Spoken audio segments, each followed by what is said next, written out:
people who are needing to get away to other meetings elsewhere. And does anybody know what the weather's going to be like by the time we're finished here? I don't. I don't honestly know myself. So anyway, right.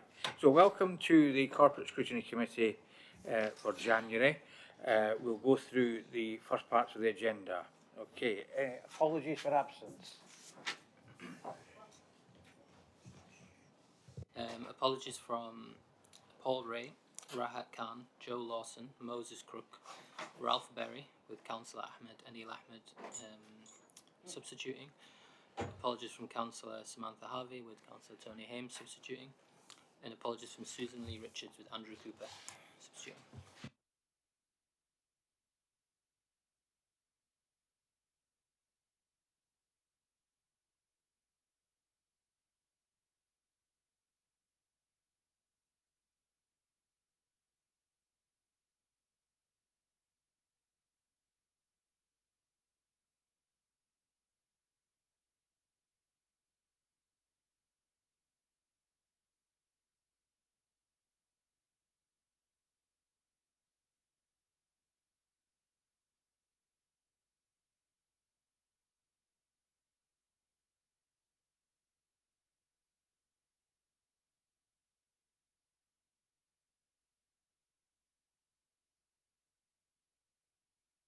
Originally we were going to have the Mayor's question time today, but the Mayor has had to go to an important meeting down in Birmingham, and as such she did phone me personally to explain the situation, and we talked through it, and as a result of that I said yes, I am happy to postpone them to later on in the year.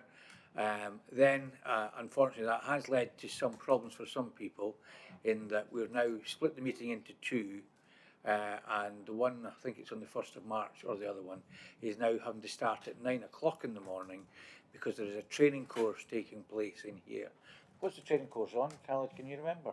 Active bystander. Active bystander. Does anybody know? I know Ben will know what it's about, but I mean... It's to do with security when there's an attack. Right. So that's why it's starting at 9 o'clock, because there is a lack of rooms. So if we can bear with the problems that has caused, and I do acknowledge that. So we're here today. This is, in my view, one of the exciting times where there is change afoot, and at the moment, certainly based on the discussion at the finance meeting yesterday, yes, we know about it, but it's not set in stone. And if we want to try and contribute to improving West Yorkshire, this is an opportunity for us as a scrutiny board, but also when we go back to our councils to try and persuade each individual councils to have briefings with the rest of our members as to how this could fit in together, and more on this as the session goes on. So that's the only comments I've got. So today we're on to item 6, which is the level 4 devolution. So that's on page 7 of your agenda. So, Sarah, you explained beautifully to finance meeting yesterday. Would you like to just briefly outline what you said yesterday? Yeah, absolutely, happy to do so. So I think as we discussed at the last Scrutiny Committee, I think it was quite close on the publication of the Level 4 devolution framework. And we did a brief introduction there, didn't we, at that particular point in time. But just to kind of run through again for colleagues so that they're aware of the highlights in terms of what's in that framework. I think it's important to say that this Level 4 devolution framework is an important step forward towards kind of that deeper devolution, greater devolved powers for eligible institutions who choose to apply and participate. And whilst this framework doesn't give us that full level of ambition that we were looking for, it does give us some additional powers and flexibilities within it that will take us to that onward journey, really. So just to touch on some of those things in better detail, I think as it sets out in the report, there are some key highlights in there, and I think significantly the things that we need to be looking at here in terms of what's important are the consolidated pots of funding that are set out in the framework in relation to kind of the Department for Levelling Up Housing and Communities activity, and also transport. So what the framework will give us are a consolidated pots. That means that we'll have greater flexibility to be able to use those pots of funding around kind of priorities for West Yorkshire. So that's quite an important addition really for us as we move through this journey.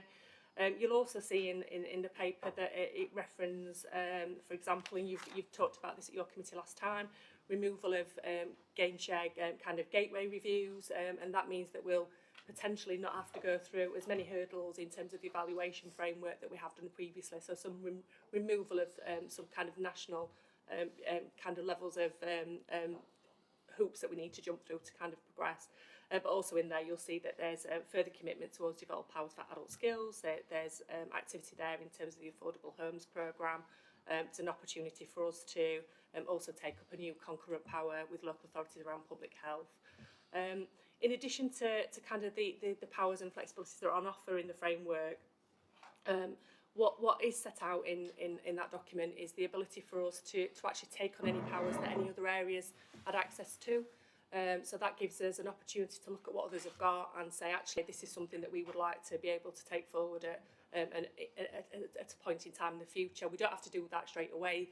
It's open for us along that process. And also what's in there is an opportunity for us to look at, for example, historic kind of statutes. So if there's anything that we think we've currently got that isn't right, or it's been paved in history and along the way things have changed, there's an opportunity for us to challenge that and say, actually, we think if we remove this power or this piece of technical guidance, that would help us. And an example of that is around roundabouts. The location of roundabouts and is actually a decision that's taken by the Secretary of State. So that if we could remove that power, that would mean that we could make that decision more locally. So that's just an example of some of the things that we might want to look at as we move forward. In terms of what's on offer there, any organisation that's applying for a level 4 devolution deal can pick the elements that they want to take forward. In terms of transport and skills, you either take everything or nothing. So there is some conditions around which bits of the framework we want to take forward. And if we want to apply, we need to apply by the 31st of January this year. And the reason for that is to kind of move at speed. If we want to try and get something agreed before the next general election, that this is the time to do it. So we could apply later, but that would mean we'd potentially have to wait. And I think the level of ambition in the area is such that we want to make sure that we're demonstrating that to government and saying, you know, we are a trusted partner and want to take this further. So just in terms of in the work that we've been taking place in the area, we've been working quite closely with local authorities and at pace to try and understand what's on offer through the level 4 deal, but also to see if it kind of matches our ambitions. And that's a really key point, I think, to make, that, you know, any move towards depollution has got to match what we want in West Yorkshire. You know, it's not just taking things for the sake of taking things. You'll note, as Councillor Anderson has just mentioned, that yesterday at the Finance and Resources Committee, there was a consideration of an agreement really to kind of submit a letter to that deadline, kind of setting out our intention to kind of progress. So that was what was agreed by the committee yesterday. What that means is that we're kind of entering into kind of negotiations with government. That's not an irrevocable, I can't say this, but an irrevocable step. I get tongue-tied when I say that bit, but it's not part of the statutory process. It's just us signalling our intent, and that's the first stage of this process as we move forward. And it's subject to development work that we then need to do on the individual elements of the framework.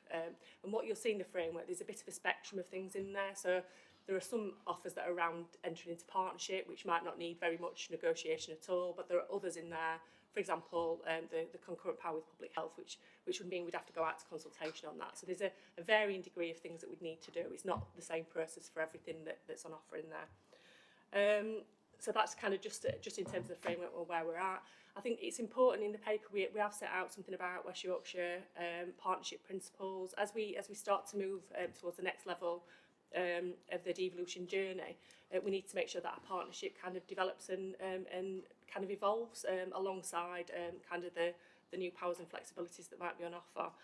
So what we've been doing alongside the discussions around the framework, we've been talking to local councils about how we might work better together moving forward. So you'll see in there we're starting to review and refresh the principles that we've previously been working to make sure that that partnership is getting to that next level. And that is a really important part of the work that we're doing to make sure that the partnership, the core partnership of SIC is kind of moving collectively together forward, and and is collectively doing this. We're doing this not just about the combined authority in that sense. So in terms of next steps, obviously it was discussed at FRCC yesterday. If the decision to proceed with an application takes place, further detailed work will need to happen, and you'll see in the paper that there's a number of readiness conditions that we need to meet, and for yourselves today, I think an important part of that is around the scrutiny protocol, which I'll just come on to. But that is an important piece of work that will need to take place over this coming period. We'll then be taking another paper to the Combined Authority on the 1st of February, and that's just to make sure that we've got oversight at that level to the proposals that we're taking forward. And if we decide to proceed, then the councils will be taking that through they'll be taking that through their own committees to kind of make sure that they've kind of ratified the decision that was made at FRCC yesterday. And as I've said, we'll then be doing that further detailed work. And obviously we'll keep coming and updating you on the broader progress that is happening as we move along.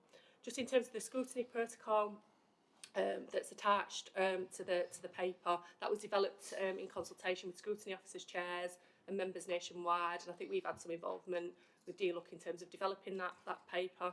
It is a key factor in terms of implementing that level 4 framework. So as those powers more powers come down, that scrutiny framework is going to be really important in terms of making sure that we provide that assurance to government that they're content, really. Once we've written to the secretary, once we've kind of signed up to the proposals, we will need to then write back to the Secretary of State within a year to say that we're taking up those proposals. I think locally what we've agreed we want to do is we want to kind of accelerate that process, and I think we discussed last time that opportunity to kind of review the protocol and actually report back to the annual meeting in June. So we're actually kind of wanting to take this further forward. I think not wait a year until we've kind of signed up. And I think you'll see in the paper there that the 18 key principles are set out there. There are 2 additional principles that we need to work to, and one of them is relating to the committee structure, and obviously that is around proposals potentially to move to a single structure, but also about Mayor's question time, and we've started to implement that process as well. The first Mayor's question time is taking place in Wakefield on the 25th of January. We've got some other question times kind of planned in before March. And in terms of the scrutiny protocol working group, I think at the last meeting that group was agreement to form that group was formed, agreed, and I think you're intending on meeting on the 29th of February, 29th of January and the 15th of February to kind of take forward this work and kind of come up with some recommendations. And I think the plan there is then to kind of take that to the next scrutiny committee, but also then for us to agree kind of those recommendations at the next CA in March. So I'll stop talking now. I think that's a quick run through of the paper, but yeah. Right, thank you very much. Now, what we'll do now is, because people who are looking in may wonder who it is that's speaking half the time, so what we'll do is we'll go around the table and we'll just briefly introduce themselves. I'm Councillor Barry Anderson. I'm a councillor from Leeds and I chair this particular scrutiny board. Khaled? Khalid Broom, Scrutiny Officer. Councillor Anila Ahmed, I'm from Bradford. Alan Griffiths, also from Bradford. Councillor Danson, Leeds City Council. Councillor Andrew Waller, City of York. Caroline Allen, Deputy Director, Legal Governance and Compliance here at the CA. Sarah Eaton, Director of Strategy, Communications and Intelligence at the CA. Ben Still, Chief Executive of the CA. Alan Rees, Chief Operating Officer at CA. Angela Taylor, Director of Finance and Commercial Services at the CA. David Nuns, Councillor from Bradford. Richard Foster, Councillor from Wakefield. Tony Ames, Councillor from Wakefield, substitute for Councillor Samantha Harvey today. Mike Barnes, Councillor Calderdale. Brenda Monteith, Councillor for Calderdale.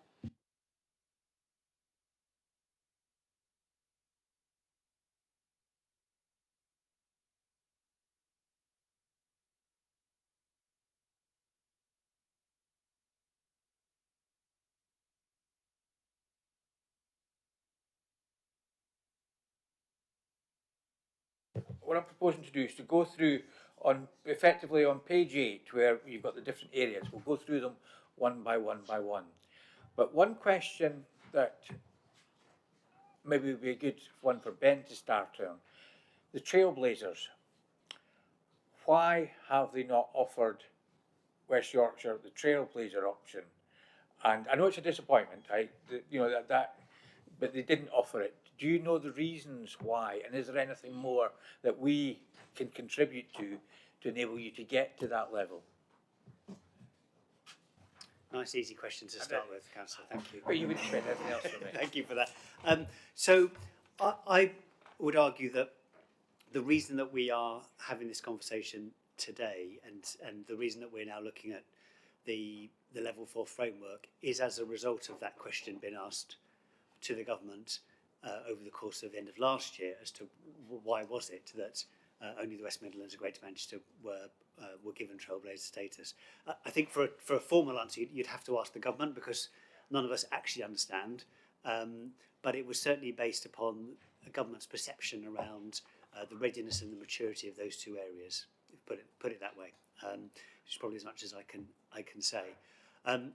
The framework, however, is a result of I think the recognition within the departments that other places are also ready and also sufficiently mature for Trailblazer status. But there were two problems. The first was effectively that the Trailblazer deals came with funding for those two areas, and essentially the government departments didn't have, or say they didn't have, any sufficient funding to go with a further round of Trailblazer deals. And the second was that their Trailblazer deals, in the sense that government wanted to test particular types of devolution in those areas first, before broadening that out for other eligible institutions. And as you can imagine, sat here in West Yorkshire without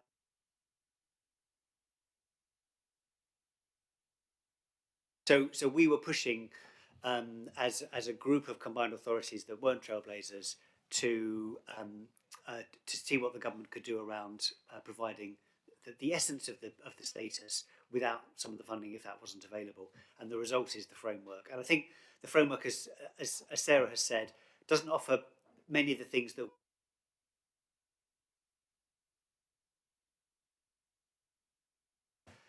is a new way for the government to engage with local places on devolution through having a checklist of powers that are on offer and allowing places to pick and choose those that are right for their individual circumstances and their individual places. And that takes away, or is intended to take away, some of the bespoke deal making behind closed doors, which I think was becoming onerous for government and is not great from a transparency and accountability perspective. So we're pleased with the way that the government has set out the framework and this move towards assessing readiness and places being able to pick and choose from a list. The challenge with that is that it's the government decides what's on the list. So we are still actively lobbying for those things that we think are important for the kind of devolution that we want in West Yorkshire, reflecting the fact that West Yorkshire is 5 large local authorities with very individual challenges, needs and sense of place. The devolution that would work well here from central government is a different kind of devolution that might work well in a place that's more monocentric like Greater Manchester or Cambridge and Peterborough, etc. So we're always trying to make sure that devolution works in its locality.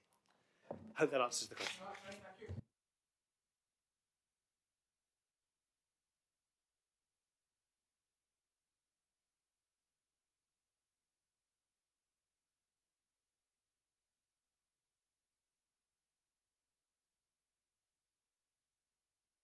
Yes, on the funding element, I think you've had a large portfolio to rush through there for us today, and it's not overly clear what the funding element is going to be, if any.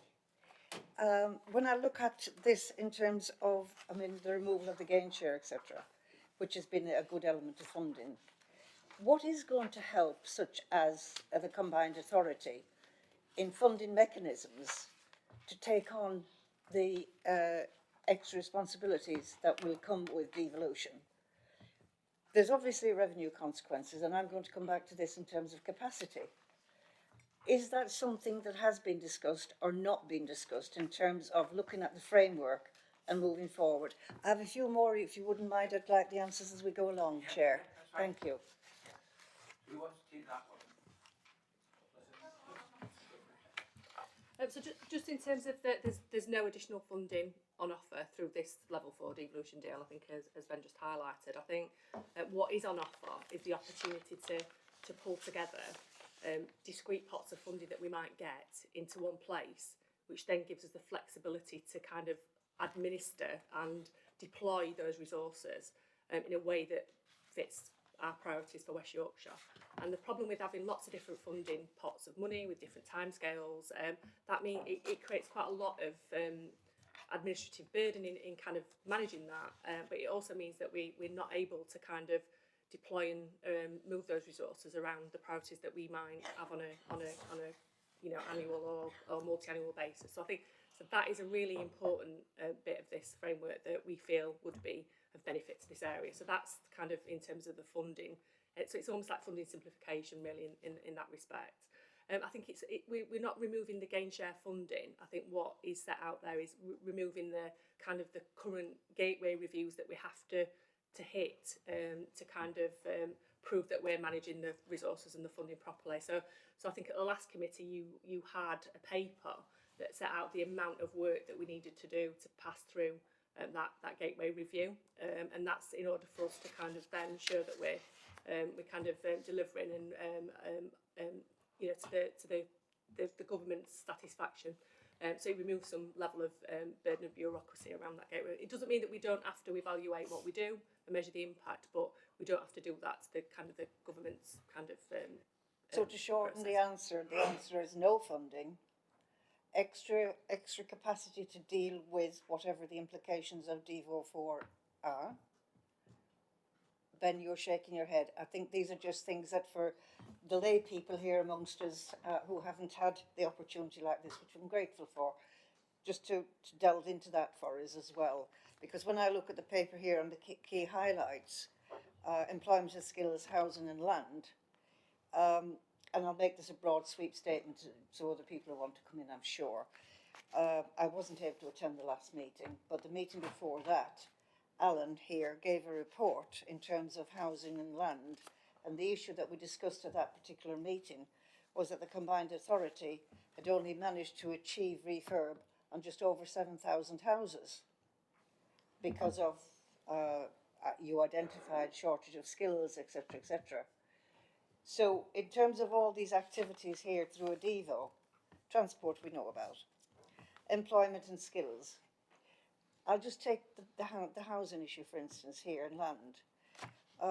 What's going to change then to enable the housing situation in land to improve on the numbers that you couldn't improve as a combined authority now and going into a Devo 4 deal? If I could take both of those together, that would be useful in terms of this part. Mr. Still?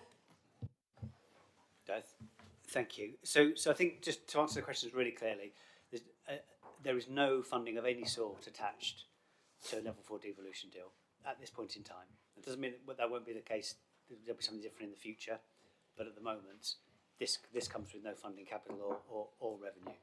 The benefits that Sarah has talked about are benefits to existing funding streams, and they are things that I would expect our teams to be able to manage within their day-to-day work. So I'll give you an example related to housing. So the Brownfield Housing Fund is a fund that, because of the rules that are attached to that fund, has proven difficult for some developers in some areas to bring forward viable projects that allow us to approve those because of the rules set around the fund. We're explicitly asking for those rules to be changed, for the funding to be devolved to us. And that plays to Sarah's point. If that was the case, that would allow us to make more from the funding that we've got rather than have the risk of that money being clawed back by government.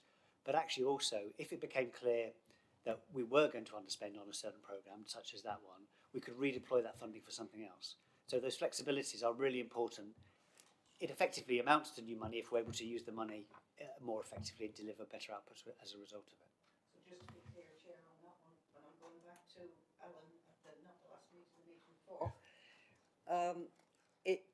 it would be seen to be a better use of funding from a local authority coming across to the combined authority, and you're saying you can do that with the same revenue consequences? So if I may, it's a complex picture because the government this week announced a set of funding simplifications for all of local government, and so the ability to move money between different funding pots and the ability to avoid competitive processes by having an allocation. The first of those is something that we hope will become an offer to all authorities to allow them, everyone, to be able to achieve the kind of things I've talked about. The second, around being to step outside of competitive processes and receive an allocation because of level 4 status, is only available to those places that will have level 4 status. We would hope that that would apply to competitions that are run by central government, both for all parts of local government, not just combined authorities. But there's a lot of detail in how this will work that's yet to be worked through with government. As Sarah says, in effect, this is us expressing interest in carrying on the conversation about what could be achieved locally. So lastly, Chair, there are some other issues I'll come back with, Ben, if you don't mind. So lastly, the ethos of it all is the assumption at this stage, because one of the issues of concern, obviously, in terms of one of the regions here, is, as you mentioned earlier, Sarah, if you take one over, you might necessarily not want part of it, but you've got to take it over anyway. The ethos then, Chair, is that the assumption of all of this is that this is going to be a process by which agreed devolved areas by whoever is going to be more efficient. It's going to avoid the present situation with governments in timescales for grants. As we all know, sometimes, as you know as well, Chair, and everybody, we only get a month's notice of what a funding pot may be, and the expression is, well, you couldn't take the money. So it's that kind of background that you're looking into in terms of the Devo 4. And I know that yesterday it says the Resources Committee, this is why I brought this one up, discuss the proposed submission and decide the next steps, whether to submit an application letter to the Secretary of State. There are other issues that I've marked out here, but I don't want to hog it, like the protocol, for instance, and that last statement as well. But I'll open it up to others, Chair, because they might have the same questions as I have. Thank you. Thank you. I just want to tease out the funding issues, and feel free to correct me if I've got this wrong, but yeah, there is no new money. There is an expectation there will be some efficiencies and reduction in bureaucracy, in costs because of the simplification of the processes you have to undergo. To a certain extent, I would expect those to be if not completely outweighed, but partially diminished by the additional administration bureaucracy which should be involved in taking on the other areas of that are providing the devolution settlement. So, and I think the first question I would want to ask is, are you confident that the savings are less than marginal, or more than marginal savings in administrative terms, and that they will not be significantly outweighed by the additional cost taking over the other areas? And secondly, this was the first point I was going to make, but Betty raised these issues which I thought were very worthwhile teasing out, is that clearly one of the benefits seen of the devolution is the flexibility in the funding and the addition of the ability to via funds between across towards priorities. And of course, you can only via things in one direction if they're coming away from another direction. I think the question I would like to ask is, given that you are thinking, yes, this is something we would like to do because we see benefits from it, where would you foresee what areas would be treated as less priorities, and then the money might be able to be removed from those areas in order to benefit areas which are seen as being a greater priority?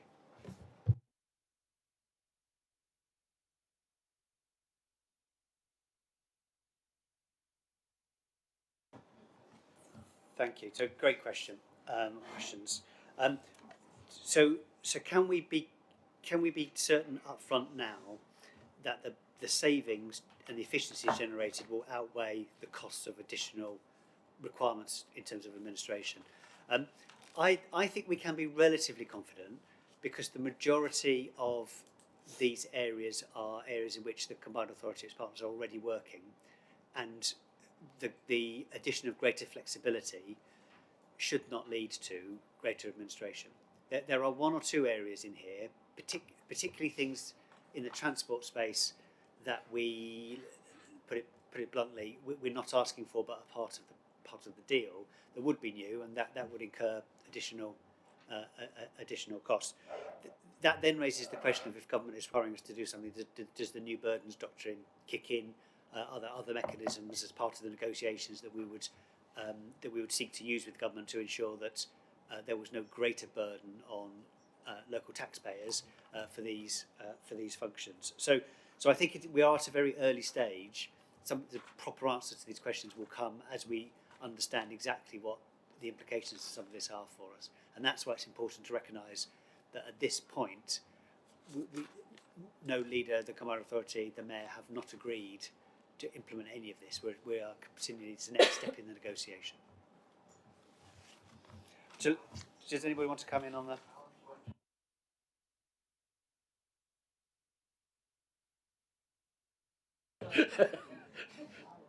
No, right, okay, Mr. Griffith, Councillor Griffith, do you want to come back again? Just briefly, just something I picked up on, and I'm sure I misunderstood it. You said that there were bits of the transport settlement you wouldn't want to take on because they would have considerable expense attached to them. But I'm just reading here that access to transport paths must be taken as a whole, and there's no ability to pick and choose. Am I missing out? Am I missing something there? That is the government's position. We're still negotiating. Yeah, would be probably the simplest.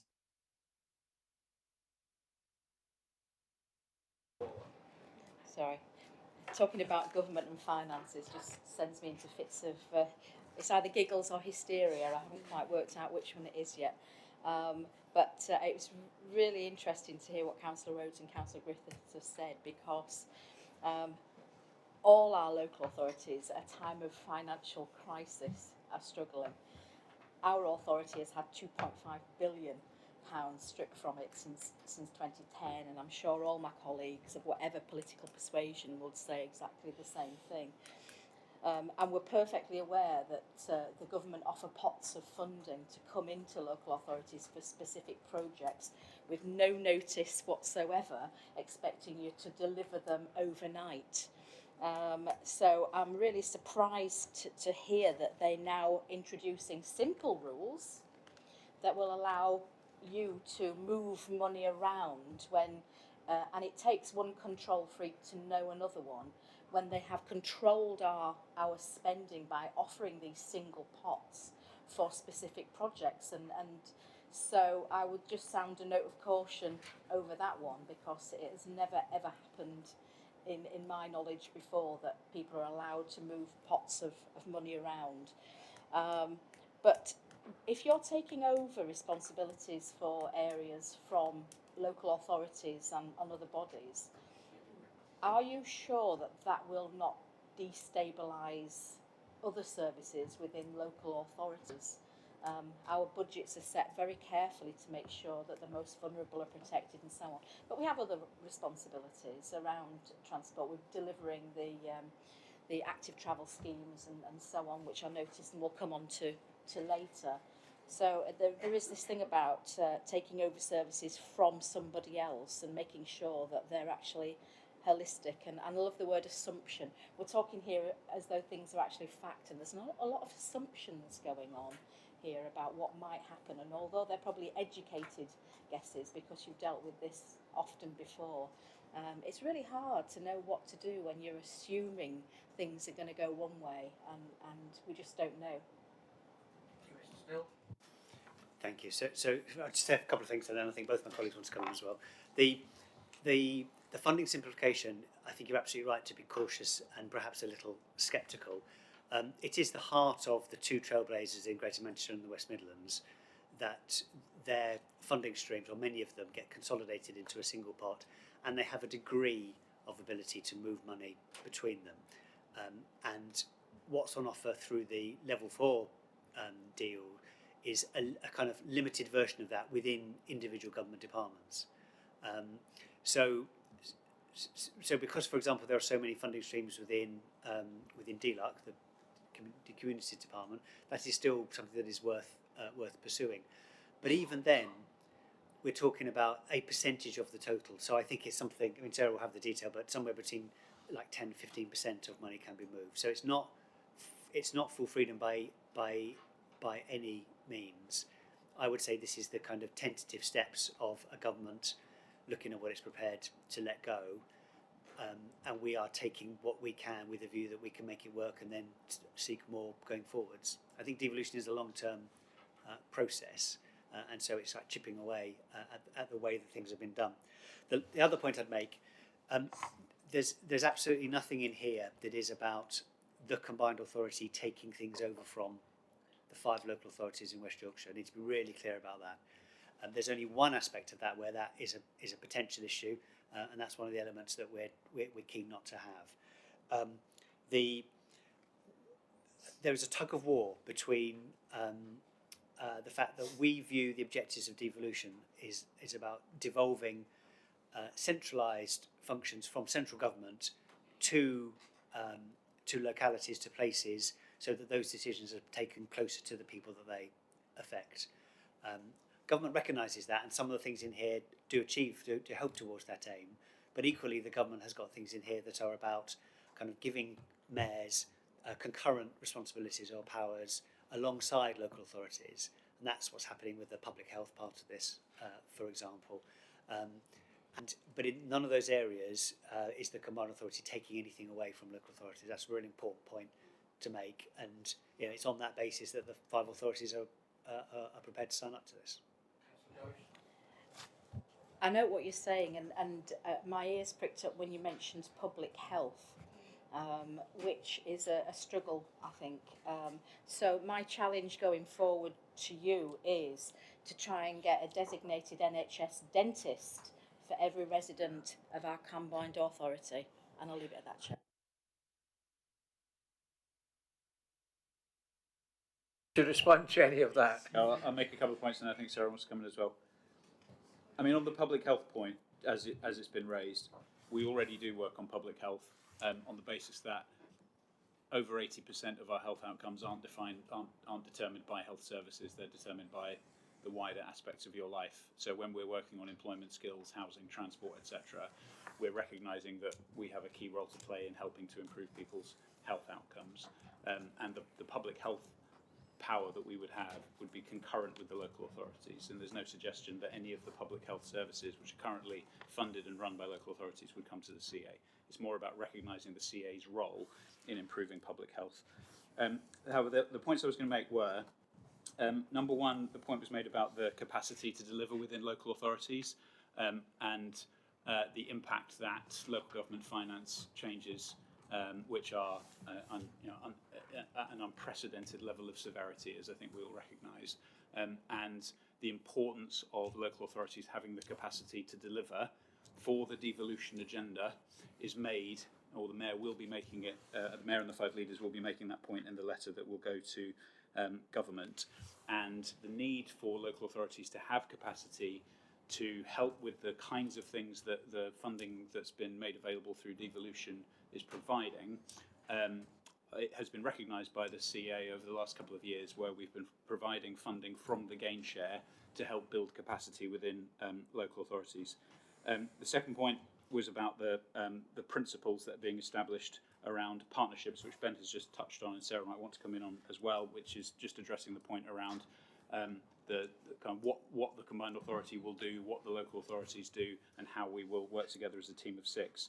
And the third thing, just to build on Ben's point about being cautious around the funding simplification position, is the government has just published something called a funding simplification doctrine, which is establishing some principles which Ben was referring to, which apply to all local authorities, not just CAs, and and for instance has in it where government is considering allocating additional funding to local authorities, first principle, use a pre-existing funding stream rather than inventing something new.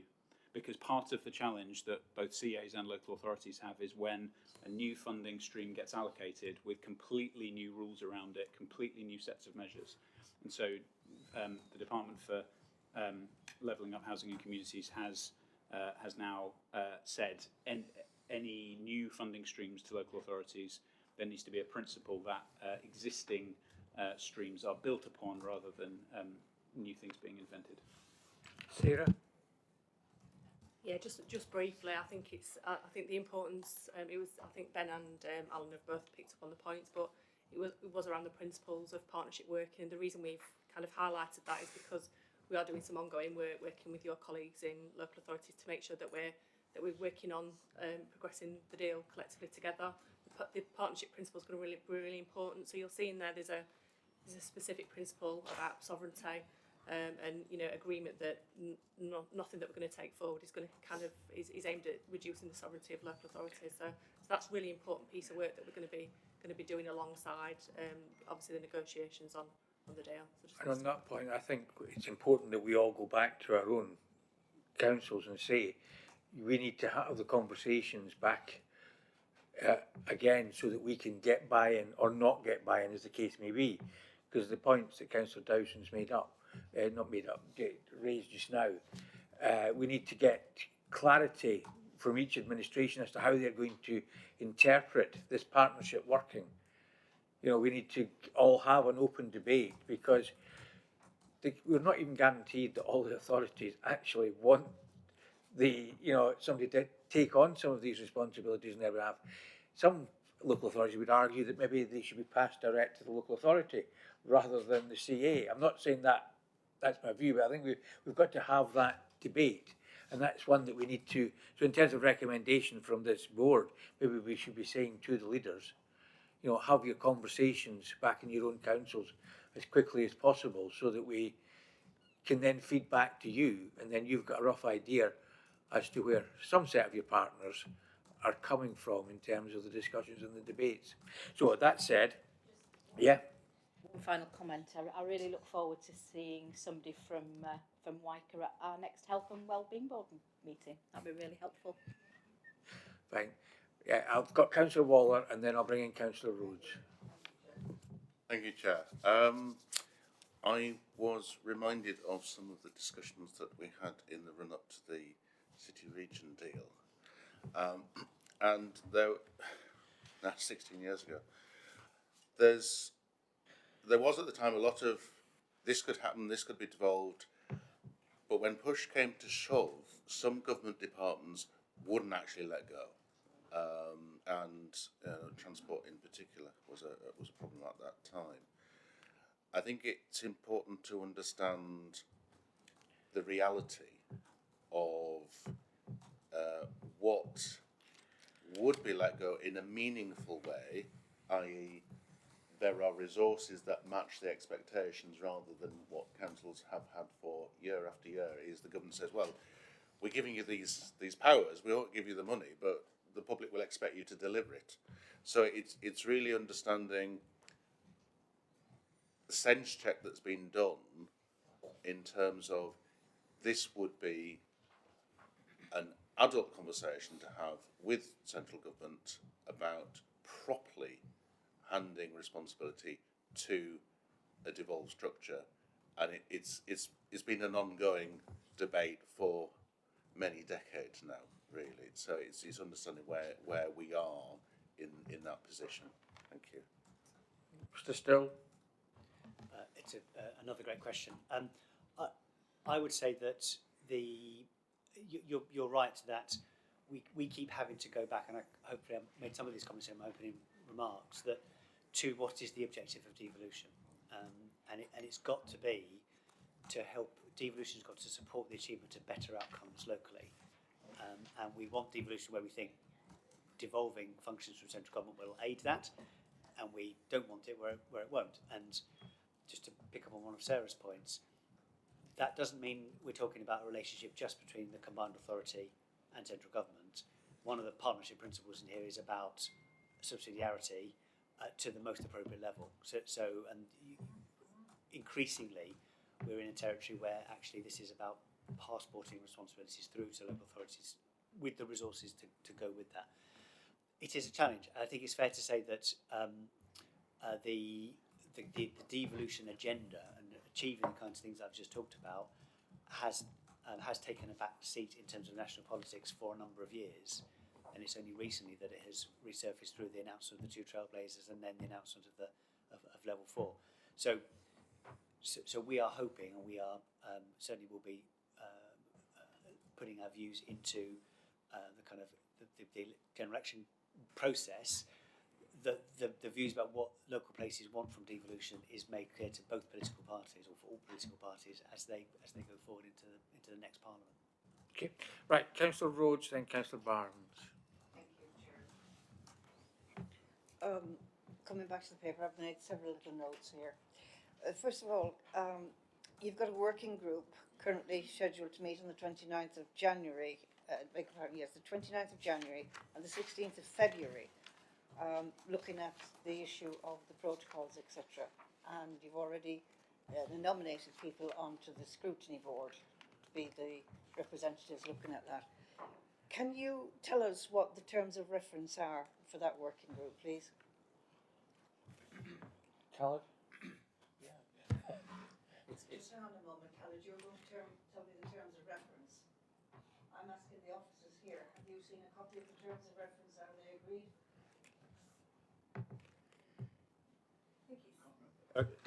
I can't remember if the actual formal terms of reference have been drawn up for it. The agreement at the last meeting was for a working group to be pulled together to make recommendations to the combined authority about how the scrutiny protocol could be implemented. Okay, I'll follow on if I may, as Chair of Scrutiny. I'm assuming that the situation in terms of this short-term working group will also have what we call overview. It is overview and scrutiny, designated in terms of scrutiny as a purpose.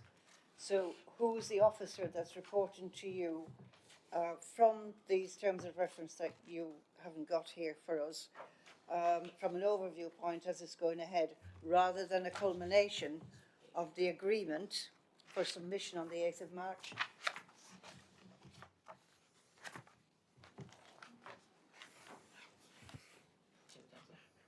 Caroline? Usually you've got that one. Well, the scrutiny function sits within my area, and I work closely with Khaled, and we meet regularly to discuss the next stages on this. So I'm very aware of the timing of this working group and the process then, and Khaled and I have liaised together to ensure that we get to a point where the recommendations of the working group can hit a scrutiny committee, and that can then feed into the March CA meeting. So we have liaised in terms of ensuring that this work is captured and it's fully taken forward, because the March CA meeting is effectively the last meeting of this municipal year, at which decisions can be taken about how we implement the scrutiny protocol for the next municipal year.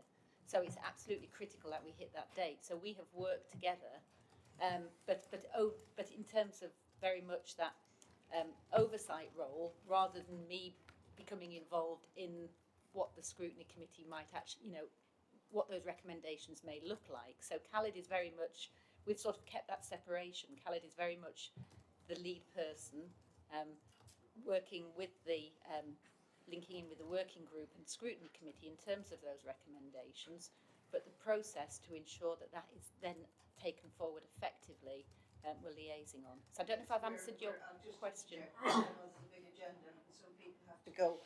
We're well aware of the process of scrutiny in our local authorities and at joint level as well across the patch. So you're aware of the terms of reference, and Khaled, you have a copy? Yeah, okay.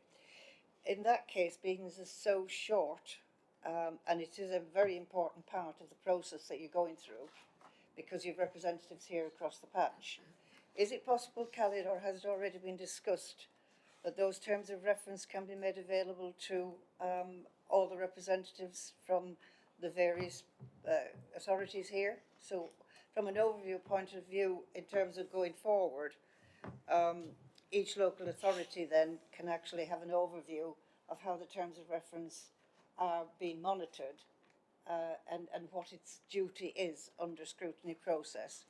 Would that be something you would agree to, Chair? Yeah, I mean, Okay. because I'm part of the discussion, so I'm aware of these conversations taking place because, I mean, Karen and I also briefly talked about it last week, I think it was. We briefly discussed how we're going to be taking it forward as well. So yes, I'm aware of it and I've got no problems with that. And the very first meeting, I think we will also tighten up, shall we say, on some of our terms of reference to make sure that everyone who's attending knows what the limits of what can and can't be done. Because, for example, I asked a question about potential costs on this, because if you're getting more people involved and you're expecting people to be around for a longer period of time, does that put the costs up of the combined authority? To which I was advised that those costs are actually set by the independent panel, not necessarily by. So we need clarity on what that would be. And another example would be, do we need another 3 or 4 Khaleds? You know, if we're going to do more of it, then we need to look at what's the potential administration costs of it. Particularly if we come down to just one scrutiny committee, but with a number of deputy chairs, how we're going to split, the work up, how we're going to split the workload up. Is someone expected to be an expert on absolutely everything? Or, is it a jack of all trades or master of none, that type of approach? But we've got to have that discussion. Because if you look at the people who, in paragraph 2.34, we've got a variety of skill sets, a variety of knowledge on there, and some people, newer councillors and others, in terms of their approach. So new councillors sometimes come in with a different approach, and some of the older people like me get told that we're past it and we should be passing the baton on to younger people. Well, fine. So Khaled certainly, what some of you may not be aware is that Khaled did contribute a lot to this debate when it came forward, first of all, and Khaled has made his views clear to senior management. He has written a paper. I've not seen it yet, so I don't know what he says in it, but it's been passed to senior management here, giving his initial thoughts on how it can be dragged forward. Is there anything you want to add, Khaled? I suppose just to say yes, what Council answered is true, and our working group, I say ours, yours, is the committee's working group, is an independent member-led process. So us scrutiny officers will support the members in their whatever they want to look at. And to summarise the terms of reference, I mean, we can circulate the actual document, but it's literally just to go through those key principles outlined in 2.29, page 12 of the report. Alan wants to correct something I said, because when I said something, he pounced forward and said, do you want to clarify something? Being slightly pedantic. Well, it was because it was. So the point I was going to make was that the remuneration of members isn't set by the independent remuneration panel. It's set by the combined authority upon the advice of the independent remuneration panel. And to a similar point, the decisions, the ultimate decisions about how the scrutiny protocol are implemented need to be taken by the combined authority. And by that, I don't mean us. I mean the mayor, the 5 leaders, and the 3 members for political balance. So, the working group will make recommendations. There's then a meeting of this committee again on. It says here the 8th of March, although because of Mayor's question time, I think that conversation will happen on the 1st actually, at the extra meeting. And then decisions will then go forward to a meeting of the combined authority. And the key thing we need to make at this point is a commitment to government that will implement the scrutiny protocol within 12 months of government having made the decision about level 4. Reference, as I do everywhere I go in terms of scrutiny, it's obviously we've got member authorities here who have got officers who are going to be looking at those terms of references and the issues in the Devo 4 deal. And of course, as forgive me saying, elected members are not individuals coming here. They are representatives of their local authority. And the expectation is as well of reporting back in terms of processes that are ongoing in their role within any function. So it's good that if that happens, we've got the two members, that we have terms of reference that they can apply perhaps their briefing back to us all on, to make sure that, you know, we're all aware of what's happening. And indeed, now we know we've got the officer. I'm sorry, is it Caroline? We've got, thank you, there's a glare of the light. And now that we know that Caroline, obviously, it's in your portfolio from reporting back from Khalid, that you'll be monitoring it as well. That's one point, and thank you for that. I think it's going to be very useful, Chair.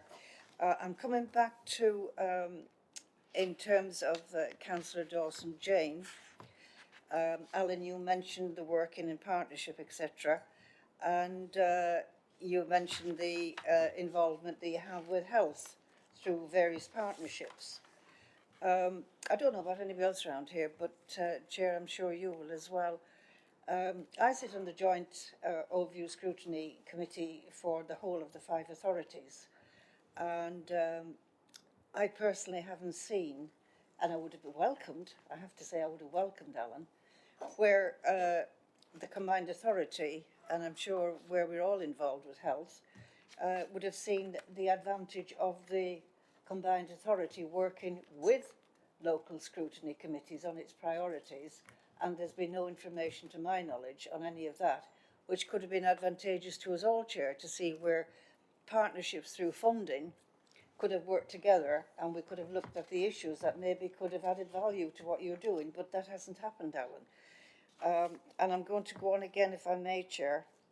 I know about the submission details here. That's a given. But I have a surprising paragraph in here as well, and it's on equality and diversity. And it says there are no direct equality and diversity implications directly arising from this report. However, the combined authority gains the powers and functions of level 4. It will give us freedom to deliver on our equality and diversity priorities. Now, from another point of view, and in other committees, there's, I'm sure as you know as well, Chair, and other members, we do have equality and diversity issues in our patches out there. And so I'm surprised that none of that has come into any consideration, that you can have a broad sweeping statement to say there are no equality and diversity implications arising from what you're intending to do, being as we all know from our own authorities that we've already got some. And I think that's a very broad sweeping statement in terms of the assumption that there's none, rather than a statement that would have said we will work with areas. That's been helpful, but I think that's something that should not be worded like that. And lastly, Chair, I do think as well that I'm aware of the leaders and the chief execs having the meeting, as has been said, the intention to submit this letter to government by the deadline date at the end of this month. Could I ask one question, and it's just been my mind in thinking about all of this. What would happen if, for instance, 1 or 2 local authorities, because this is only a submission, it's not a recognition of acceptance, it's an intent. What would happen, Chair, if 1 or 2 local authorities, or maybe more, I don't know at this stage, decided, having submitted this letter at this stage, and then with not declaration of it's only a declaration of intent, decided, come the date and deadlines that are being looked at here, such as a year down the road and etc., that they didn't want to be involved with it, what would happen then? Could 2 or 3 go alone? Well, that was why I said we need to go back and get each local authority need to have the debate internally. I mean, that was one of the questions. Anyway, Mr. Still, do you want to clarify more than me? Well, with apologies, Councillor Anderson, I need to go for half an hour to chair a meeting, and I'll come straight back. I'll leave Alan to pick up the EDI points, which I think are well made, and I think there's been a misinterpretation of what he's intended there, and then Sarah can pick up the points. And I mean, Mr. Still did step in at the last minute because the mayor wasn't here. I asked if instead we could have Mr. Still to answer any questions, because originally it would be the mayor we would have been firing those questions at in respect of that. So thank you for coming along. I'll come straight back as soon as I'm done. That's fine, thank you. Right. So, does anybody want to clarify anything further that Councillor Rhodes has said? Alan? Thank you very much, Chair. Thanks, Councillor Rhodes. I think the points around health. Maybe we can have a further conversation about what more we can see there, because the combined, this is a space that the combined authority has been with the agreement of the 5 local authorities. We've been moving into a bit more over the last year or two. So we have appointed an Associate Director of Public Health who is not a statutory Director of Public Health. That's really important. So she does not exercise statutory DPH powers, but she works with the 5 Directors of Public Health around the wider determinants of health, helping to improve outcomes.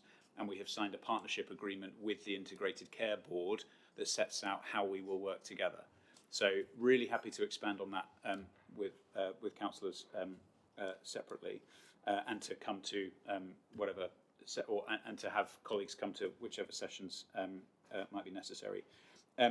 On equity, diversity, and inclusion, the line here there. I'd like us to focus on the second part, which is it will give us more freedom to deliver on our equity and diversity priorities. Point being that equity, diversity, and inclusion is now riven through all of the combined authorities' objectives, and that isn't just about trying to ensure that there's no detriment to particular groups when we implement policies and programmes, but about actively tackling inequality and targeting our programmes towards tackling inequality. And one of the challenges with the way that the funding mechanisms currently work, as we've touched on, is that often the criteria for how we need to apply the funding doesn't support that agenda. So an example being the Brownfield Housing Fund, which leads to it being easier to invest in wealthier areas than in less well-off areas. And so if we're working in an environment where we've got much greater freedom to allocate funding, both between pots and in line with our region's priorities, we think we will be able to target our funding more effectively to improve equity and inclusion. Okay. Right, I've got Councillor Barnes and Councillor Downs. Thank you, Chair. I think actually Councillor Rhodes. Sorry? Sarah wanted to come. So there you go. Sorry, Sarah. My apologies. Apologies, it was just the last point that Councillor Rhodes made around what would happen if, as we move forward, particular local authorities might not want to sign up to particular elements of the deal, and that they would not move. It does require the kind of involvement and consent of all, all 5 local authorities and then combined authority to move forward. So we wouldn't be progressing those areas. And I think in other parts of the country where they've been looking at this kind of pick and mix approach, if some things have not progressed because local authorities haven't been able to sign up at that particular point. So if we don't get everybody collectively together, then we wouldn't progress that area moving forward. Getting my chair's brief the other day, that was one of the points I made, is how can we be sure that everybody wants to go down the same way. The example I would give is I was aware of discussions over planning powers when we got to where just now. Some people were happy to go down one direction, others, and we ended up with a compromise, shall we say. And it just depends on your own view on public health. That was one of the queries I raised, and the other one I raised the other day was on taxi licensing as well, because we've tried as a group of West Yorkshire authorities to get a degree of conformity, but it's not always been possible, shall we say, for whatever reasons. And that's why Caroline has actually come today, because we got into legal niceties, and I said, well, if we get involved in legal niceties, I'll leave it for you to explain the legal niceties, not me to explain the legal niceties on it. So, that said, so if we've got Councillor Barnes, then Councillor Dowson. I think, Chair, you're absolutely right in terms of the difficulties in bringing 5 I know we're quite close, but quite different boroughs together into that. I think Councillor Rhodes sort of picked on it, which is the health services aspect of it, and I would like you to come back on that one, because I have some concerns with the way in which the integrated care board system is where place is meant to be primacy, which is purely a concept because they're completely ignoring wishes of the council and going their own way. So through the integrated care board, so I think there are some concerns there, and adding another layer onto public health is a concern. I accept your 80% point on the other side, so I think that's useful. I'm just getting a feeling of trying to nail jelly to the wall in 2 weeks here, and that's some of the gaps that I'm seeing. I'm seeing some big gaps here between what you're thinking and what government seem to be thinking, and you've got a very short time frame to put it in, and a very short time frame for us to consider it and approve it, and the individual councillors to consider it and approve it. Good luck. Alan, do you want to make any comment? Thank on you. that? I mean, I can't, I'm, if you don't mind, I'm not going to comment on the specific around the integrated care board and the relationship with the council. Yeah, so I probably don't have anything more to say. No. I mean, again, if the mayor had been here, she would have been able to have given her view, because at the end of the day, it's her leadership, and she will lead us through this path, shall we say. The mayor will be at the forefront of guiding us through this path. Some may agree with her, some may not, but that's democracy for you. It's just very quickly, and to get you off the hook, is to put somebody else on the hook, and that is, it would be really, I mean, through you, Chair, and subject to obviously all my colleagues agreeing, it would be really nice to see the director, the WICA Director of Public Health here at some point, and if we could persuade the chair of the Integrated Care Board or boards to come at the same time, so we can actually just get a bit more information on how they plan on working together on this agenda, because we haven't even got, we're still on finance, we haven't got to housing and all the other things yet. We've all got questions on that, so you know, through you, Chair, and with permission, it would be quite nice to do that at some future meeting. I think maybe we are looking towards maybe setting up some sort of workshop where we can have, you know, precise discussions on some of those things. I do think that's maybe, because I raised a number of points as well, and you're all adding to those issues, where I do think we have to have a discussion so we can understand it. But that's why it is important that back at our own councils, our council leaderships need to have the conversations with all of us, because we are actually, believe it or not, we're now more informed than a lot of our other colleagues back in our councils, because of the discussion we've had today. Alan, you wanted to come in? Yeah, well, I was going to respond to the other point that was made around timing. So the first thing I'll say is really happy to circulate further information about our work in the public health space and so on, and have an item at a future meeting. Of course, we can do that. The point I was going to make about what I was going to come back to Councillor Barnes about what needs deciding now. So this is not the point in the process where absolutely everything gets agreed. This is about staying as part of a process. So essentially, we're going back to government, or rather the mayor and the 5 leaders are going back to government saying, yes, we're interested, we want to get into further negotiation over a future further deal. This isn't a point where there's a point of no return, or the point where everything gets finalised. This is, yes, we want to carry on talking. There will then be a process which will take a matter of months before we get to a point where things are formalised. Okay. Just a matter of interest, whose portfolio within WICA would public health sit beneath? And also in scrutiny terms, because when it comes to issues around transport, employment and skills, I would be suggesting that, fine, we can take a strategic approach, but we should be asking those particular scrutiny boards to look into the finer detail as to how it would work. So where would public health sit? Whose responsibility is the public health side within WICA? So at the moment, the Associate Director of Public Health, who's someone called Jennifer Connolly, reports to Sarah. Right. But I think it's a very fair question about across the 3 committees, corporate economy and transport, where might there be a conversation about health? Because the answer to your question, of course, is that all of those things impact on public health. Yeah. So there's an economy angle, there's a transport and infrastructure and housing angle as well. So, and then a cross-cutting angle, which is why it sits under Sarah, is because it's so cross-cutting as part, and therefore it's part of our cross-cutting strategy function.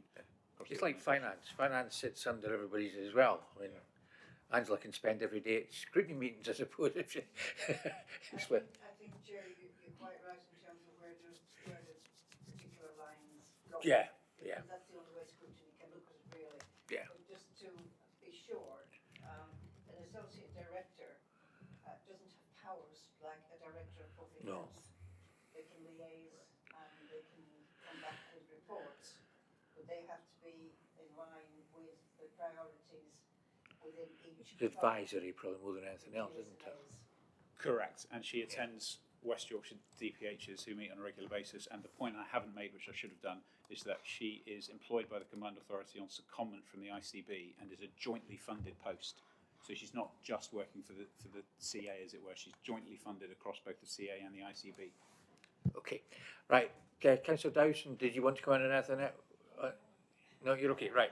So, if we can now move on to the transport side of things. Now, I've already hinted at one of the areas that the transport one is a case of all or nothing. You know, in other words, at the moment, it is a case of all or nothing, and some people might be satisfied with 99% of it, but there's a little niggling doubt in some other parts. So anybody get any specific questions at a strategic level, because what we'll probably have to do is ask the Transport Scrutiny Board to look into the minutiae of it, but at a strategic level, anybody any questions? Right, so we'll start with Councillor Griffiths, then Councillor Dowson. Just very quickly, you hinted, or I can't remember if Ben hinted, that there was one bit of the transport which you weren't interested in. You were trying to, and you were in negotiations. Which is the bit you don't want? We have questions about how the taxi licensing element would work and what the government's intention is in that.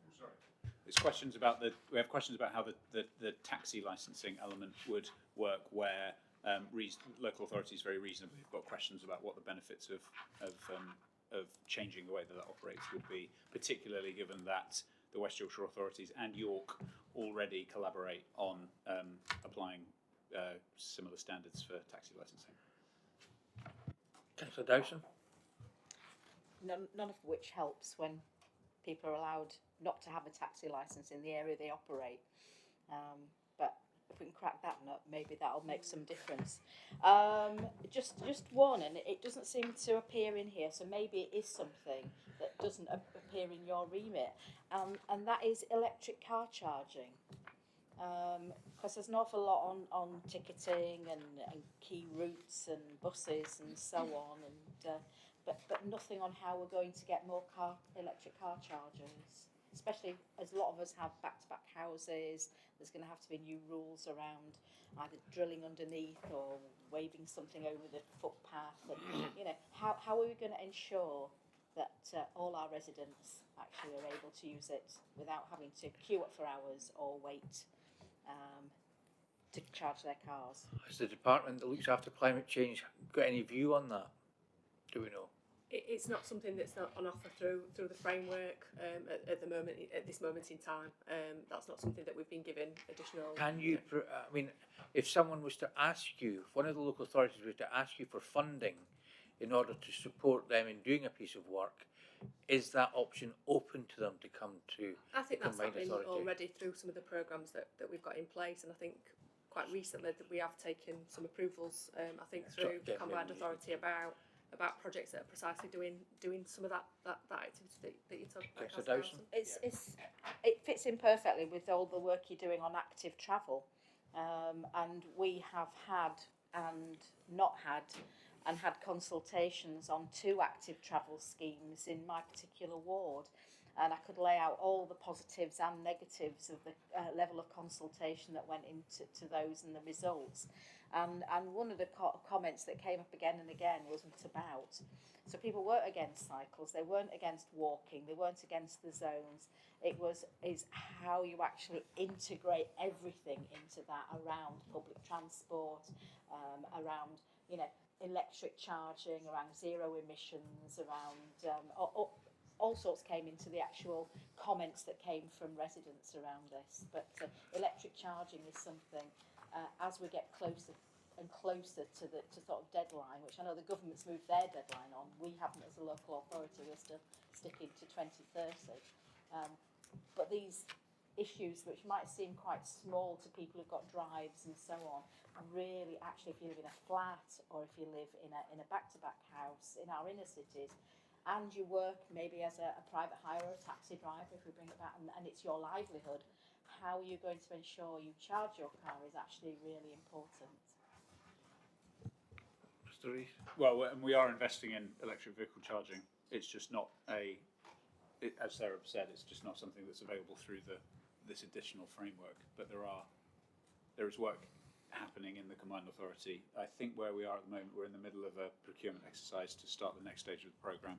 I'm very happy to arrange for some further information about that to be circulated to the committee afterwards. Okay. Mr. Hames? Councillor Hames? On the question of transport, do you think that provision will be better for provision of funding for essential relief roads within communities? I mean, for example, in Wakefield, we have some essential relief roads necessary to be constructed, and we've just gone through a process of submitting a development plan, and it was deemed that these essential infrastructure was not achievable in the lifetime of the plan. But by having a combined power over transport, do you think the access of funding for such roads will be easier to come by or more difficult? Alan? So,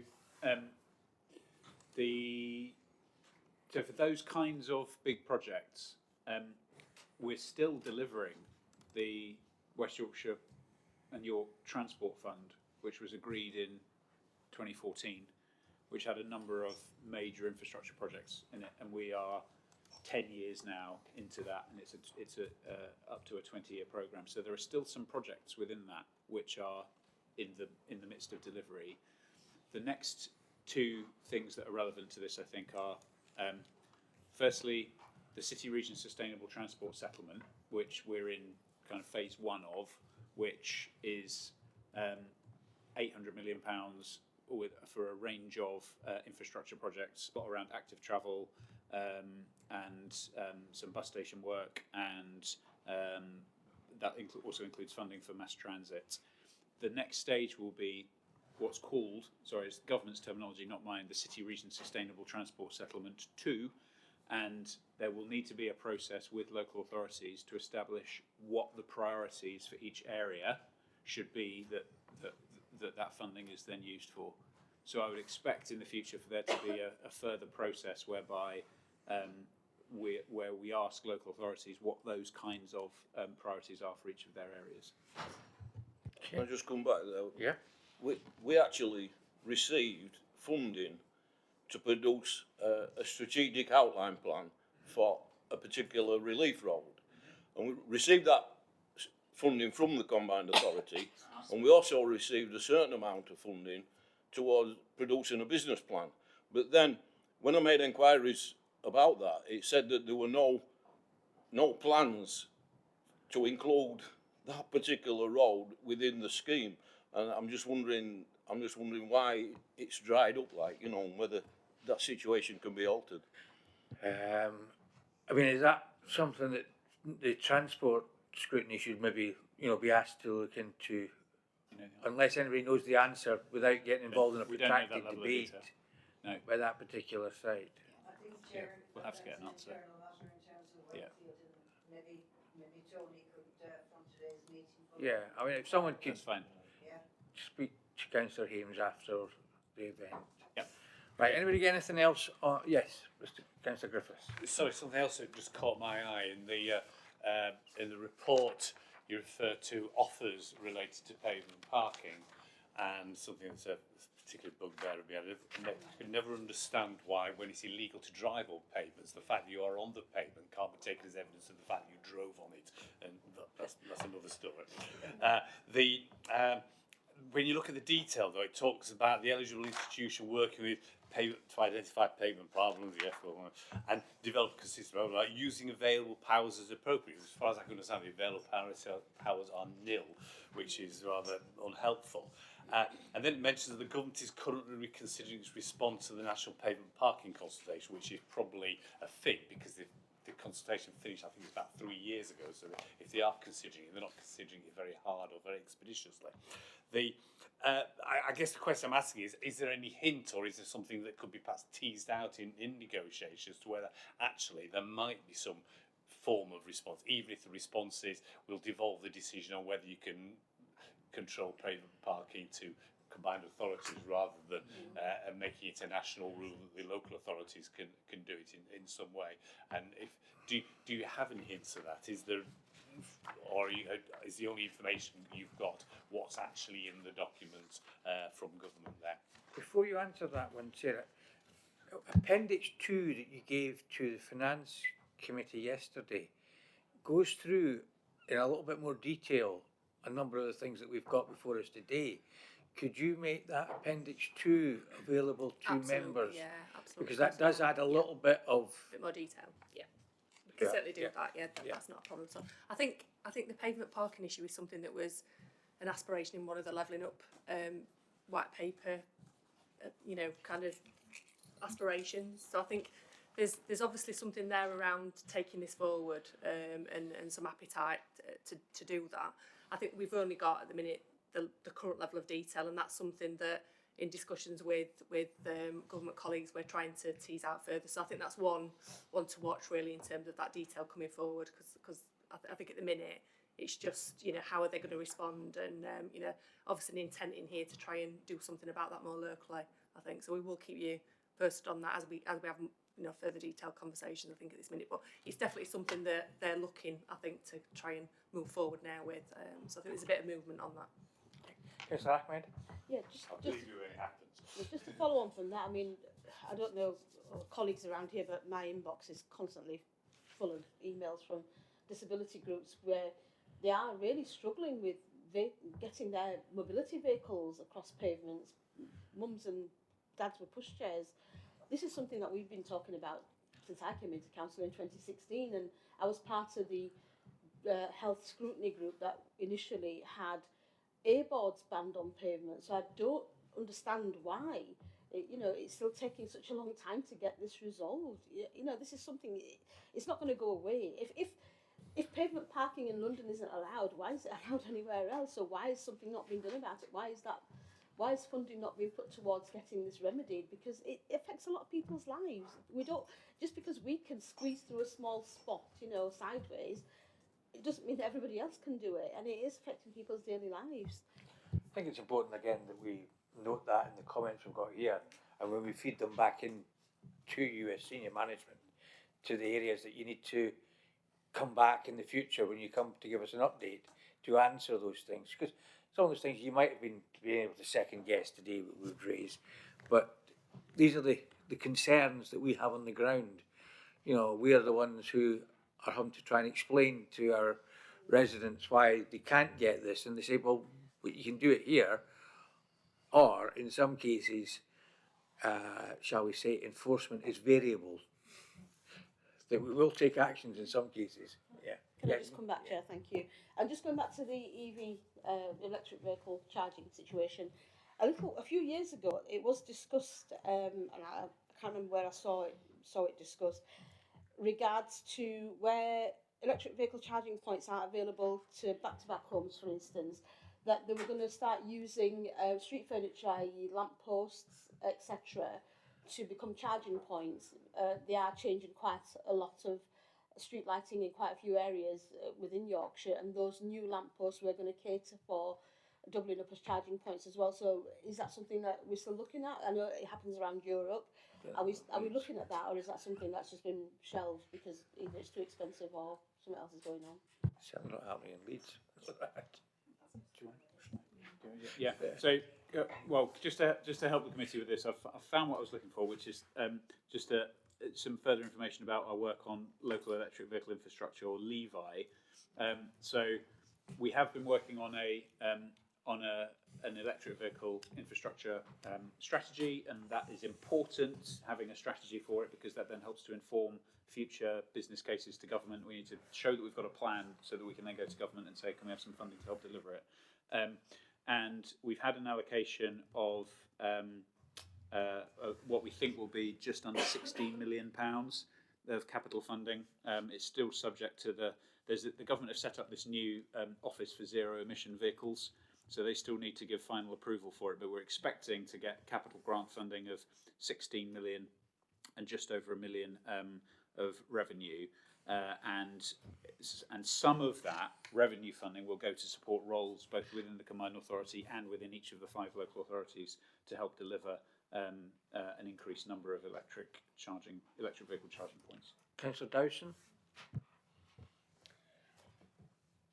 Sorry, it's a bit cheeky, but for years I've been advocating charging for people who live in back-to-back houses. We have a very specific area in Leeds where there's a disproportionate number of private hire and taxi drivers that is back-to-back housing.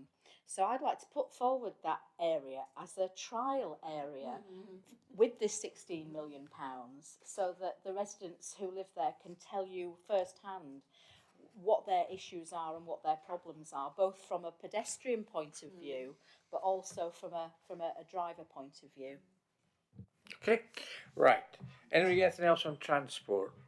If not, we'll move on to employment and skills. Again, this is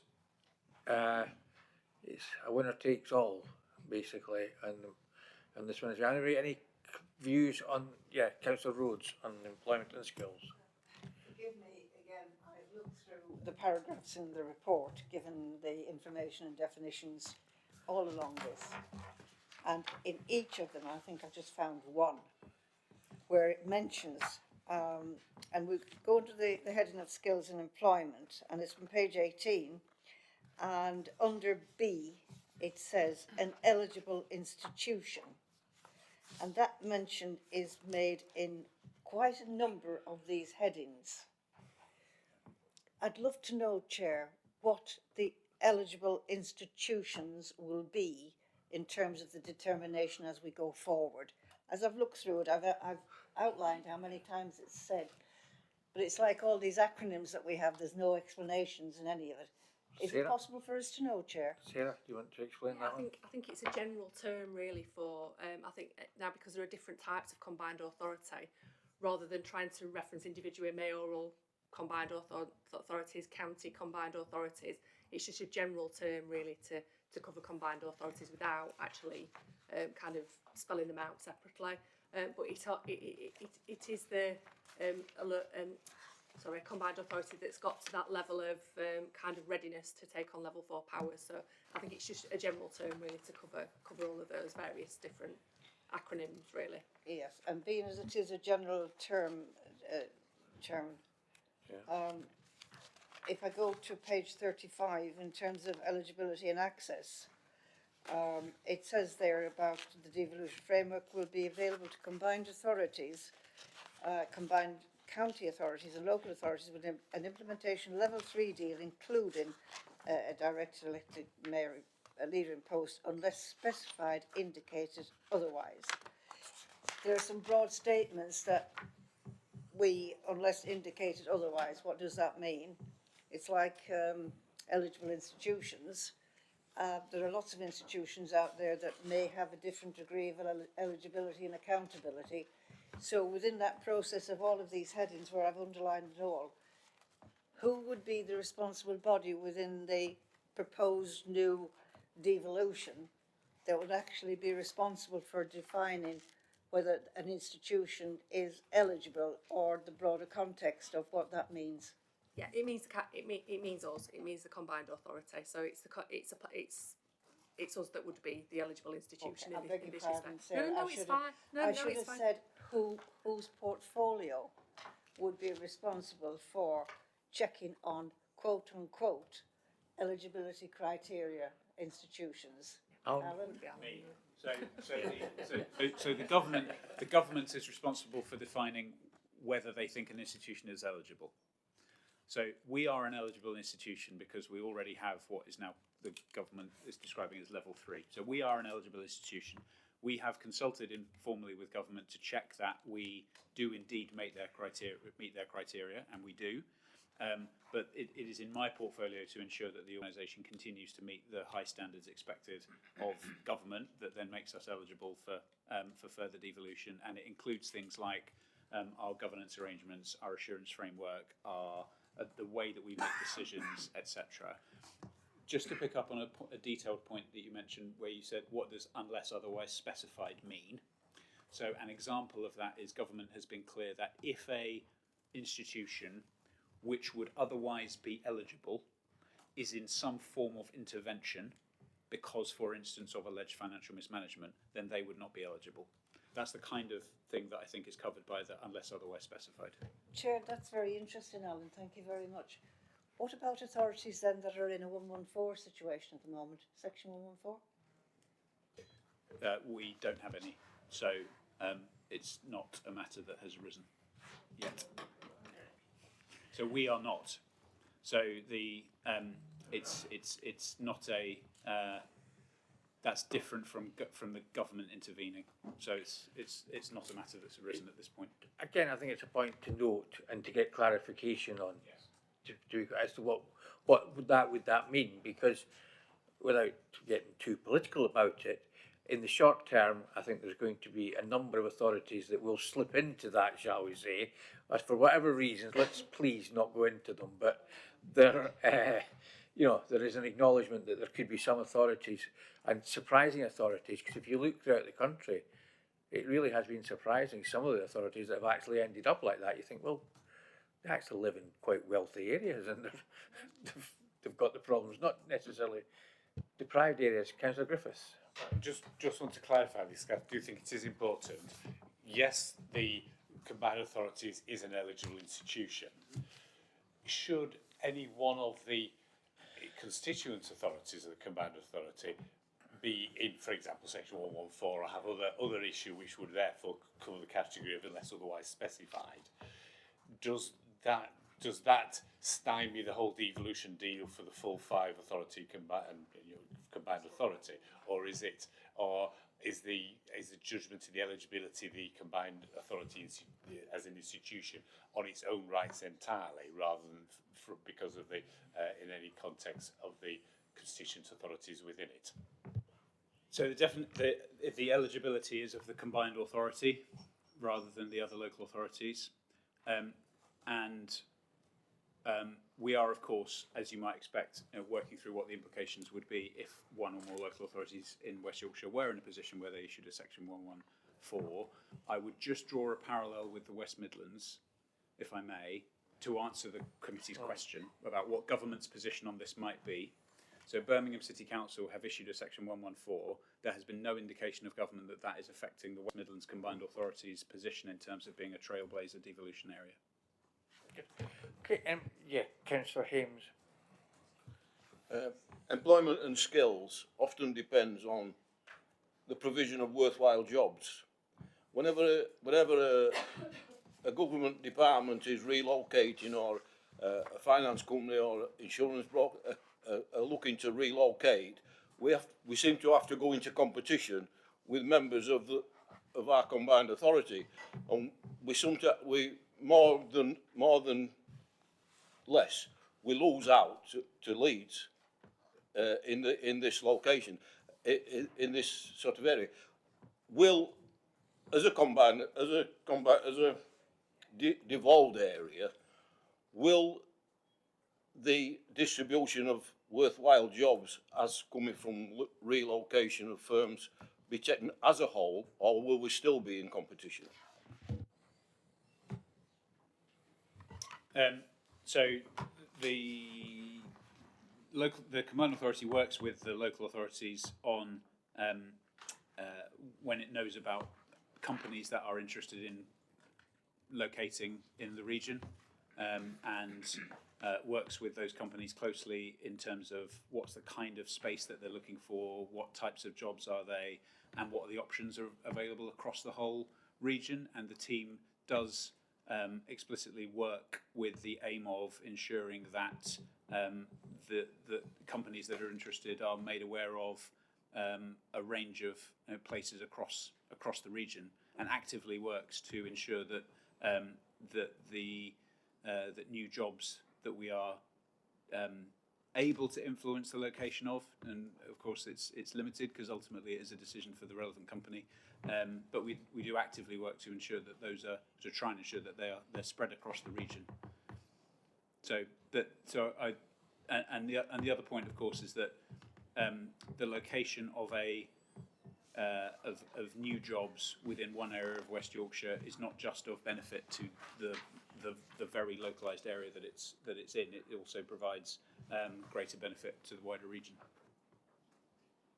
The point I'm sort of getting at is it'd be far better if we could say, for example, Wakefield were a finance centre, Bradford were an insurance centre, somewhere else were an IT centre, and then that would attract other companies into them areas, and then we'd get a flow of worthwhile jobs for kids that are coming through in his own area, you know. So I think relevant to that is the new economic strategy which is being developed for the region at the moment, which does indeed build has as part of it the building of an evidence base around the economic and industrial strengths of each area of West Yorkshire. Okay, anybody any other questions on employment and skills? If not, can we move on to housing and land? Anybody any issues about the potential areas there? Yes, Councillor Blunt. Thank you. Just a couple of points. Obviously, when in the document, it does report to the areas being itemised where housing is required, and in particular the link with Homes England. At the moment, the Homes England funding usually is channeled through housing associations. Is that still going to be the same aspect of work to actually provide the housing facilities that we require? And there again, the compulsory purchase. Are we looking at there that we're trying to look at actually acquiring some sort of a land bank situation where the local combined authorities, in connection with the local authority, the 6 local authorities will be able to itemise areas, purchase that land through compulsory purchase orders, and develop it through Homes England to try and come against, to try and put back the amount of housing that we need. Thank you. And apologies for stepping out.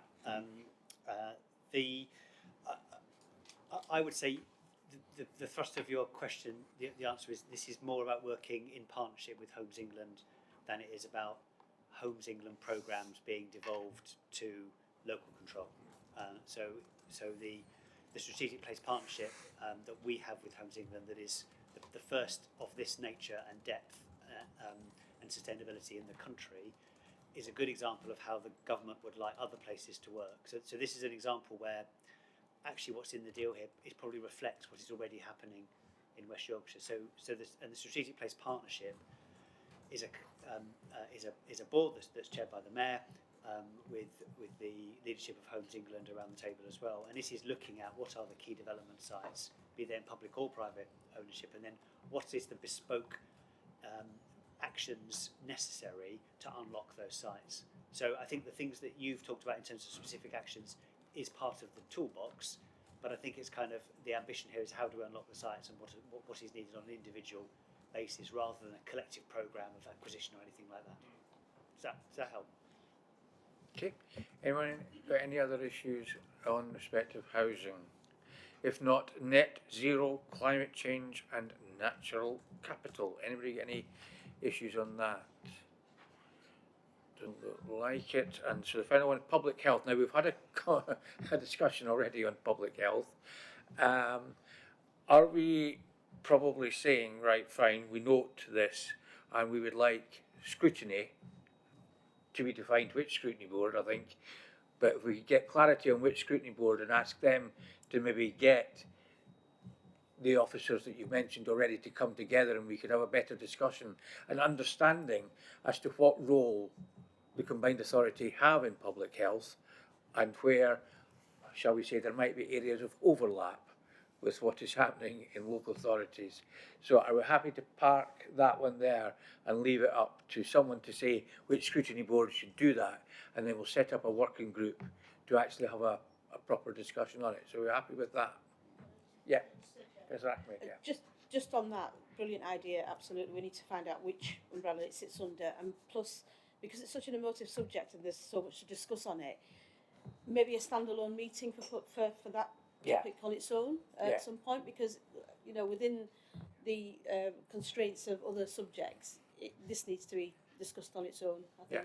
And I think if we also enable other members of the combined authority to attend the workshop as well, because that's one of the things. It's fine if you've got an interest in that subject, but you may have an interest in another subject, because let's face it, who isn't interested in transport around here? And we would all like to spend our time discussing transport here, but we've got people who do that. Councillor Dowson. I think you've actually just suggested what I was going to say, in so much as it needs to be cross scrutiny, because if it does concern housing and transport and all the things you indicated, which it should, and it's something we all know, then yes. Yeah, okay. Yeah, also how they intend to work with the directors of public health. So maybe having a director of public health there might be a good idea, because obviously they're the ones with the power. Yeah. Mr. Still. Thank you, Ched. I missed the conversation, so I might be saying something that's been said already, but I'm absolutely right to want to have a cross-cutting discussion around public health. It is so important to so many of the objectives.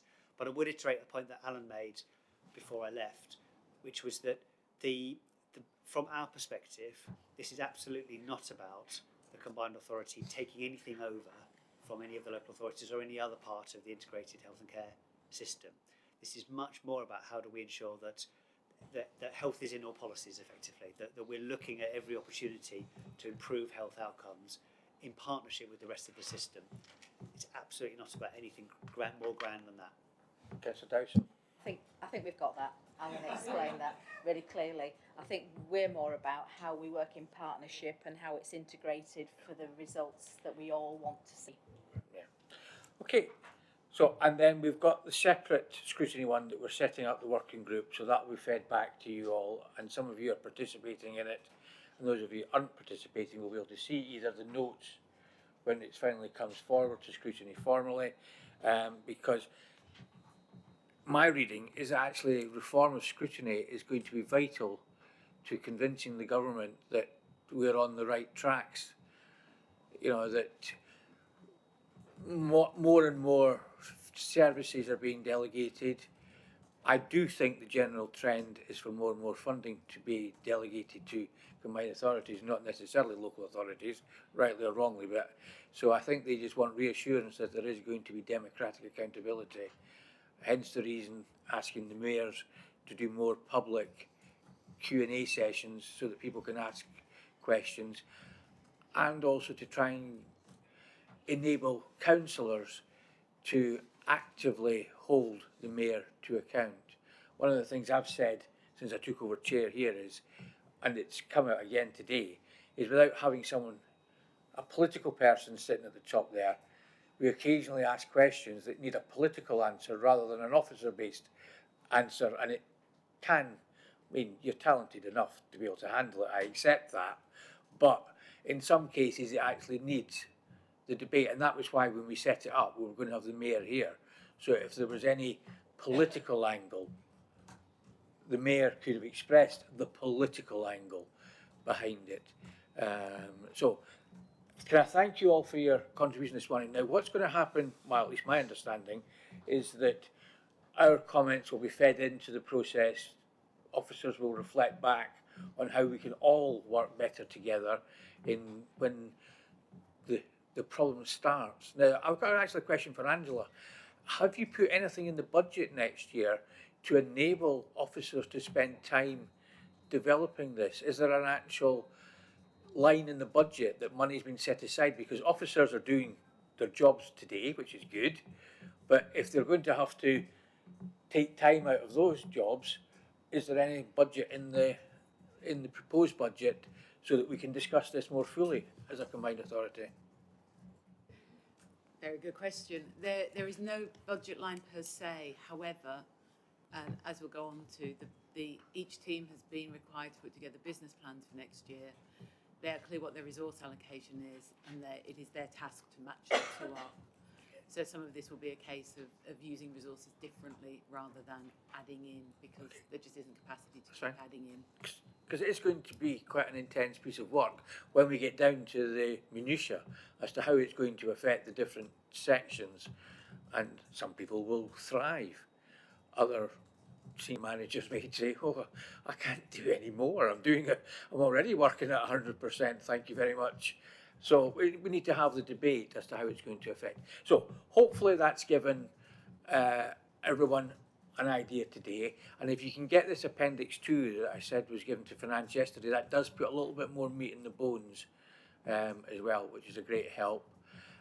So can I thank the officers who have come specifically for this particular item, and thank Mr Still and Caroline Allen as well for coming specifically to try and answer our questions. Caroline has no doubt gone away thinking, why was I given this responsibility? But anyway, thanks very much. So we'll have a 5-minute hold so you can go and replenish your glasses or go and visit. Oh, the work programme. Anybody got any questions on the work programme? I didn't think you would have, so. Thank you very much. We'll formally close that part of the meeting and we'll reconvene, what is it, say 5-2, so we can get back again.